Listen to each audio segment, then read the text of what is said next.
Well, they tried to figure out how it was our fault. I don't need snarkiness here. I just need the facts. What did they say?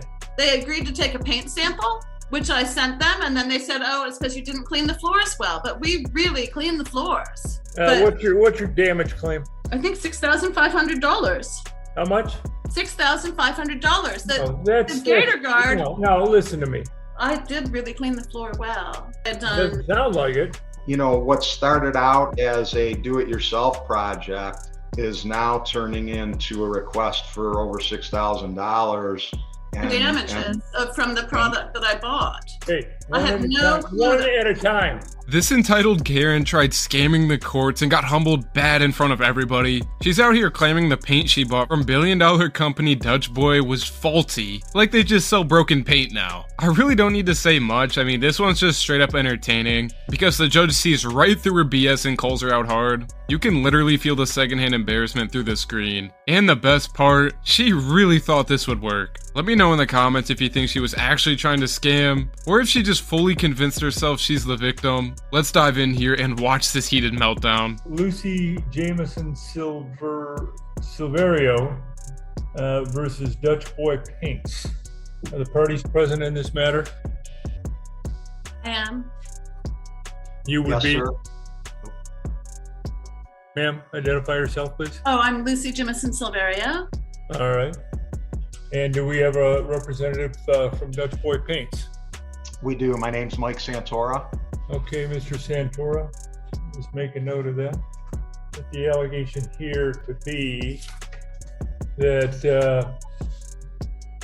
Ms. Silverio bought paint or bought Dutch Boy paint, and that when used in keeping with the directions, it resulted in an unsatisfactory result. That about sum it up, ma'am? Yes, very unsatisfactory. Okay. I'm going to swear you both in because I want to take some testimony from both of you. Will you please both raise your right hands? You both solemnly swear that the testimony you're about to give is the truth, the whole truth, and nothing but the truth? Yes. Yes. Okay, good. All right. Ms. Jameson Silverio, tell me what happened. Okay. We live in a sort of a concrete block cottage on a lake that had been my mother's, and she painted the floor probably about 27 years, no less than that, 21 years ago, and then I repainted it after 10 years with the same paint that she bought. That was just like a brown, and then we moved into the cottage. Is it literally the same paint 20 years later? No, it was about 10 years later. It was the paint that she had, and it wasn't the Dutch Boy paint. It was another paint. Okay. And it lasted really well for 10 years. I'm jumping ahead. You go ahead. It lasted pretty well for 10 years, and then we repainted it. I repainted it myself like 10 years later because it was a little bit scuffed, and it looked good for a long time, but I felt like it wasn't looking good, and I wanted to repaint the floors because, you know, we were living here. And I know that she bought that paint at some place like Big Lots, you know, but I bought Dutch Boy because I thought, oh, that's a really good brand, and that paint is going to last. I have done a lot of painting. I painted when I was in college in summers, and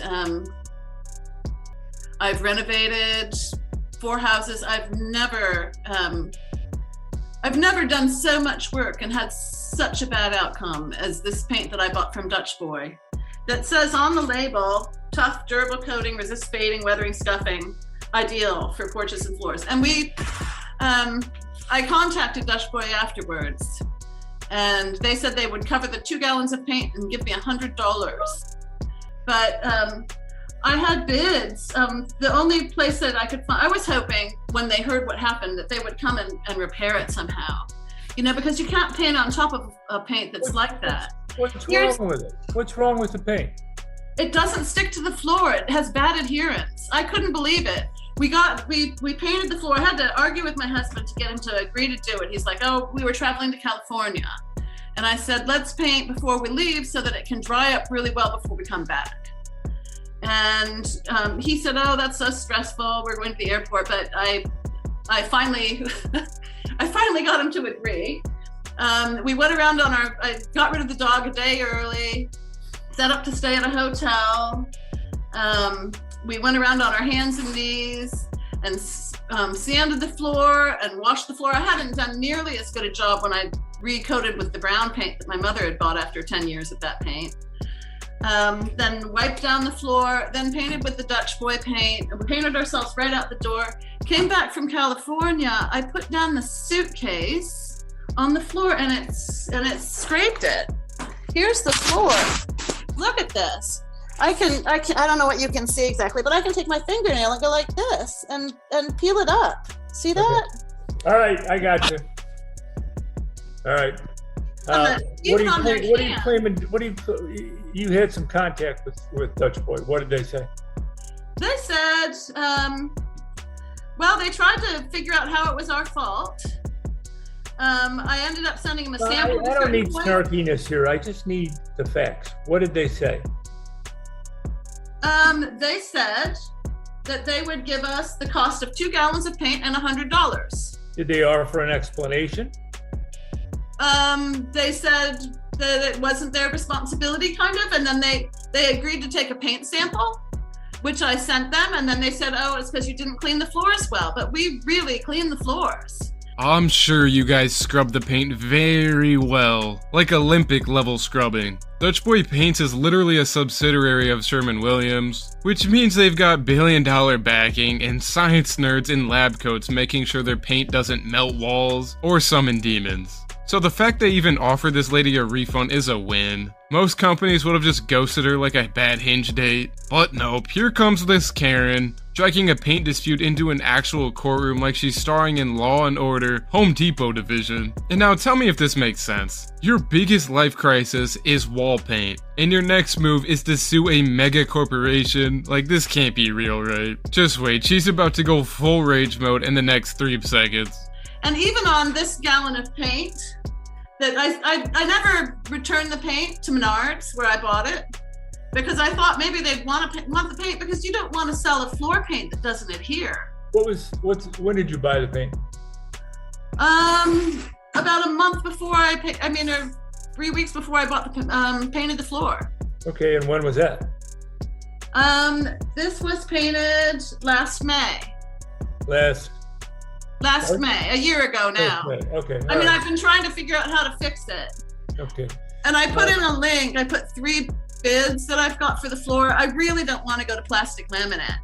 I really just wanted to leave it, with the concrete floor painted. Okay. All right. What's your damage claim? I think $6,500. How much? $6,500. The Gator Guard. No, listen to me. That's just the simple maximum you can claim. I need proof of what your damages are. Okay, look at the link. You can't just throw out a number and say, "Oh, those are my damages." No, those are. Did you see the link of the bids that I got? I'm just asking you a very simple question: the amount of your damages and how you calculated them. I calculated my damages by the amount that it would cost to have something done to the floor that doesn't look horrible. My floor looks horrible. You have estimates from painters? Yeah, one is a painter. They said they'd have to take all the paint up. The estimate from the painting place was $7,437, and we had to move all the furniture. And that was from a company named Gator Guard. There's a link that I put in the chat box so that you can see the 3 bids. I'm not dealing with any links. I have a paper file in front of me. So, okay, Mr. Santora, you've been sitting there very quietly, biting your tongue. Can I hear from you now? Certainly. So, when the complaint was logged, we had asked Ms. Silvero for the batch number that was on the gallon of paint that she had used. Sure. And with that, we're able to track when we manufacture batches of paint. We typically, this particular batch was manufactured, it was 3,000 gallons. at that time. When we manufacture that batch, we test it for certain characteristics to make sure that it's within specification of our formula, and it was. The other thing that we looked at was any complaints in the system that were related to this batch number. This was the first and only complaint of any kind related to the batch. Having said that, we had asked for some information on square footage, amount of product used, and do you have that square footage in front of you? What I was given was 630 square feet. Okay, so we're talking about a room, not a house. Yeah. I can show you. Yeah, well, tell me. Well, it's this room, which is our a living room. Okay, kitchen. that's all I needed to know. It's And then it goes in here, and it's the bathroom. And then you go in here, and this is a room that it used to be a bedroom, but we put stairs in, and we call it the pass-through, and it's like a pantry. Okay, I want to go So back. it's I'm going three back to rooms. Mr. Santora now. I really can't tell if this Karen is trying to scam the company, or if she just genuinely believes the paint had a personal vendetta against her floor. Like bad paint? That's not even a thing unless you're painting with expired yogurt. The problem probably isn't the product. Like a billion-dollar company with decades of testing behind their formulas just happens to botch a single can, and it just so happens to land in the hands of the most lawsuit-happy person alive. Either this is the unluckiest customer service story ever, or she's angling for a courtroom cash grab like it's a scratch-off ticket. What's even wilder is there's no law that says a company has to refund you over emotional damage caused by paint. You need actual proof of negligence, not just vibes, Karen.